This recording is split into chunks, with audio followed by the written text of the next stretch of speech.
Hey guys, are you thinking about going to Thailand anytime soon? Well, I think it's a great option because Thailand is one of those places in which 99% of the people who you ask, like if they've been there before, they'll always say that they had a great time and they will always return. There's so many great things about it, whether it's the food, the affordability, the weather. I mean, there's just so many activities going on. It could work out for pretty much any budget, from the person who has nothing to the person who wants to spend money. Quick example: when I went, I there's different experience that I like to get, right? So we went such a long time ago, and I went with my friend, and we decided that we were gonna stay at a place, and it was, I think we wound up paying $8 a night for the place, and it would have been six, but the two extra came from having a ceiling fan in the room. And we wanted those kind of experiences. Like, sure, we could have done, we had other options, of course, but yeah, when you're young and you just want to experience different places, different ways, because um, if you just do things one way, travel wise, it gets boring. Especially like if you're one who just likes to go away and stay at resorts. To me, that gets boring as well because you never get to experience the locals and the cultures and the customs and stuff like that. So you never get to experience that. So just think about that. Just mix it up a little bit. You don't have to go that extreme, but we were enjoying ourselves anyway. So if you're going there, it's I mean, the food, everything. It's so very affordable. So that's what keeps people going there, amongst other things. But come June of this year, they're gonna roll out something called ETAs, Electronic Travel Authorization. It's something that you fill out, so you will go to the same portal that a person will go to, like if they were filling out for a visa. That's where you would go. Now, us as American citizens, we don't need a visa to go to Thailand. We just have to make sure now we do this. It's something that they've been trying to roll out, but I think in June it'll be in full force.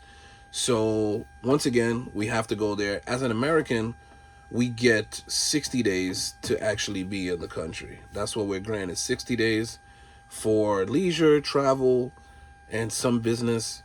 You get 60 days. And also, if you need an extension, they'll grant you 30 days for a total of 90 days. So, give you a lot of time to be in the country, to explore, and you'll be surprised. If you're there for 2 weeks, man, you could really be there on a budget. I wish we were there for a couple days. Doesn't really do it, and that's what we were there for. Um, it's not good to just be there a few days, especially when you have to travel far. But yeah, if that's all you have, that's all you had, like we did. But there's so much to see. One thing I would say, just a heads up, in terms of transportation is very inexpensive. You can have your own tuk-tuk driver for a couple dollars for the day. They can take you all around. So do some planning, or maybe some stops you want to go to. And what the drivers will do is they will stop you to different businesses. Now I remember when they were doing that to us, it kind of seemed annoying where they would just say, "Hey, you want to go in there?" And we were like, "No," but we caught on quickly. So what happens is you kind of help them out while they help you. So because you're having the driver for so cheap, just help them out, because here's what's happening. They, and this is not only in Thailand, this is in a lot of countries, and I'll give you a good example.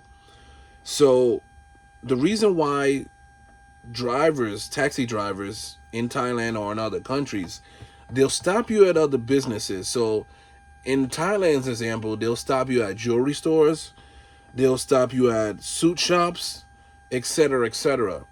And the reason for that is they get commission from the store from bringing you in. But in the example of Thailand, they get a gas credit. So essentially, all the riders that they have, they get a gas credit, so that pays for their gas, and the money that they make from their drivers is pretty much for them if they're not working for a company. So it really helps them out, and it helps you out too because, hey, you might be interested in one of the places that they take you to, or you just browse and then you say, no, I'm good. So it's just like one hand washing the other. But yeah, I remember for $5, I had my driver, my boy had his driver, and yeah, they take you around, they wait for you. It's dope. And so just work with them and go inside the places, and that's it. But like I said, you might find something that you enjoy once you're in. And on a greater picture, this happened when I was in Costa Rica recently, where we went to a souvenir shop, and as we're getting stuff, I know that the driver was talking to the business owner, and they have a book in which they jot down the driver and stuff like that, and they work that out. Because if you have a souvenir shop, a tourist might not know exactly where is that, number one, or how to get there. So you're helping that business bring customers directly, and a lot of the times when that the driver brings you into the business, you're gonna spend money. So that's one way in which your uh, taxi drivers make money on the side when you're traveling. So just help them out, and they're good, and they'll help you out as well. So yeah, if you have any further questions about Thailand, let me know down below, and I can help you out on any specifics. Until next time, David the Ring, No Frontier, over and out. See you.